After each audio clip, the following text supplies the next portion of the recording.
Welcome back to your channel. My name is Brad, and today we are going to cover BDCs for the month of April. And I'm going to give you how I chose my selection. I am also leaving the Google Sheet down below so you can geek out all you want with all the data set. If that's what you're interested in, stick around. So my name is Brad, and I'm retired now 8 months, and I have lots of time on my hand to look at different things such as BDCs and how they react to the market. And what I did last month is I went and collected all the data and I put it into a Google Sheet or Excel, and then I started doing some selection.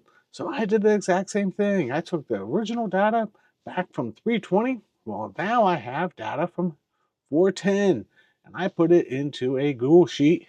That link is down below. First thing I looked at when I did my original selection was market cap. I don't want to deal with small BDCs. That is just a pain. I am going to go ahead and do market cap.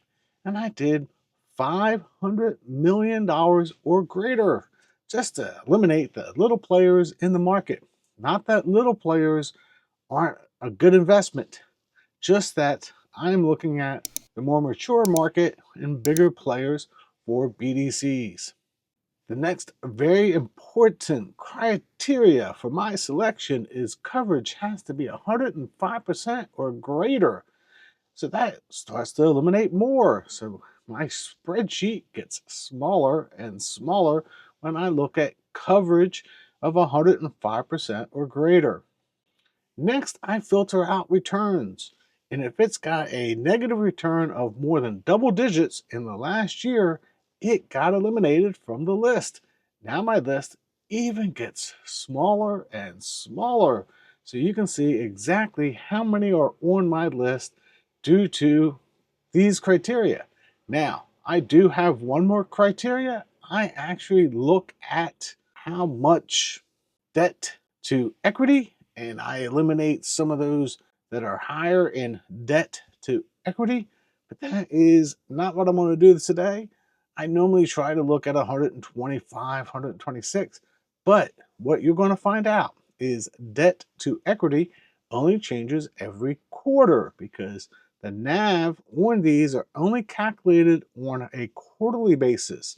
I didn't know if you knew that or not because BDCs report on a quarterly basis, so those debt to equity, debt to market cap do not change unless it's a quarterly report, just for your general knowledge. So when somebody goes out and starts looking at price to book, well, guess what? Price to book is calculated on a quarterly basis, not a monthly or a daily basis. Don't know if you knew that or not, because a lot of people go and look at price to book and they go, oh, the price to book is this or price to book. But guess what? It's not changing for a whole entire quarter. Just to make sure that you're aware of what's going on with BDCs. Now, somebody brought up, hey, I look at accrual rates. That is great. I am sure glad that you look at those.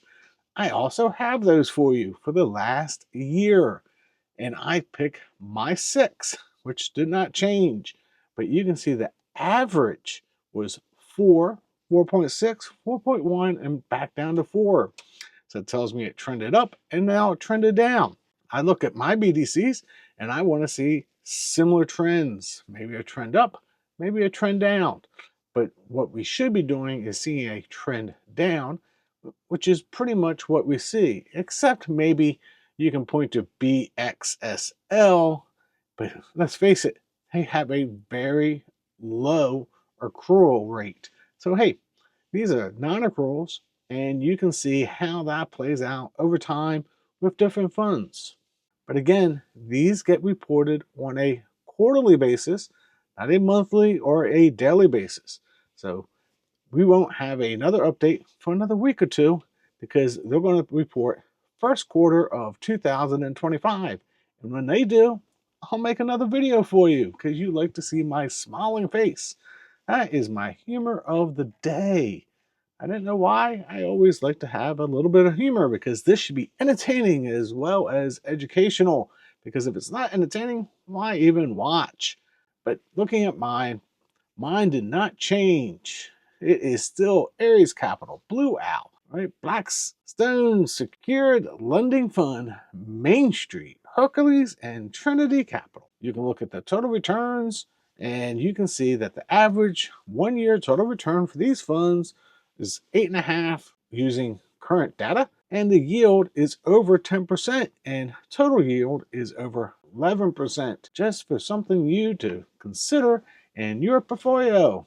But I'm going to give you more because you guys deserve more.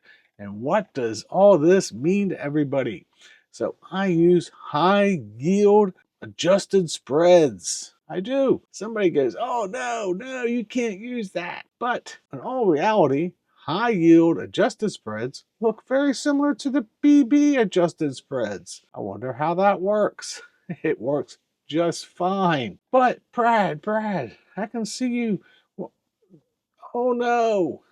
Okay, how about BBB to CCC adjusted spreads? Looking at those, you can see the correspondence of the two. That's why I use high yield. Not only do I use high yield, but systematic income uses high yield because it gives you a little more data in how it's actually moving, because we're going to show you that on a historical chart how some BDCs price to spread actually moves on a chart, because it's easy to say, hey, it corresponds, but does it really? The other one is BDC NAV change versus high yield credit spreads over the quarter. They're saying, and this is systematic income saying, not me, that price change is about a -2%, thereabouts on average, due to the change on a quarter-over-quarter high yield credit spread change. But we saw a great big change here recently. So when I look at this going, I don't want to say I disagree, but maybe the market overreacted. And that is probably what we're seeing. Also, Systematic Income, great organization. I am leaving a link to their website down below so you can go read this blog. It's for free, but I am not an affiliate, so I don't get paid. Click on it or not click on it because I really don't care. I am just giving you the information for you to read so you can educate yourself on business development companies. But when they look at the median BDC valuation, I see that it is below 100%. And normally that is a good time to buy. Not financial advice, legal advice, or any other advice, especially not tax advice. Never, ever think anything I ever say is tax advice, except you should probably use a good tax person or get really educated on taxes, because why pay Uncle Sam more than you have to? Oh, we're just past tax day, and we'll just say Brad always does not like doing his taxes, even though I got money back. But that's a different story for a different day, and you really don't care. And let's go on to more. I used a high yield, and I have said that in the past. Now, let's go ahead and put this on a chart. I'm going to use Aries Capital, ARCC, and that is price for ARCC. The red line is high yield credit spreads.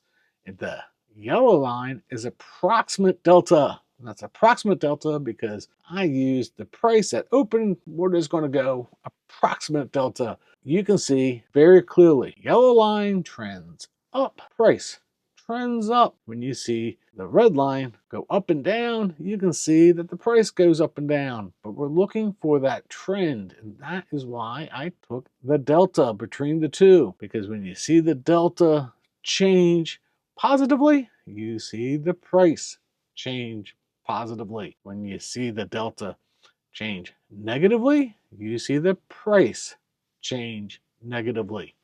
You can do this yourself. I am leaving the links down below to the high yield credit spread. If you want the BB or the CC credit spread, literally just go down a little bit farther down the page and you can find the BBB or the CCC or the double A's or whatever credit spreads you want to look for. I'm just giving you the relationship between business development companies and the credit spread.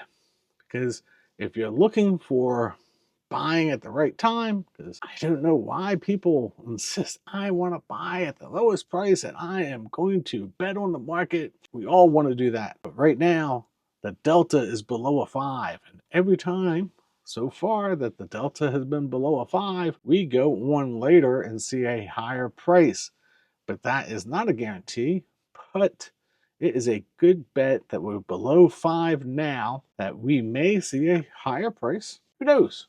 Next month, 6 months from now, a year from now.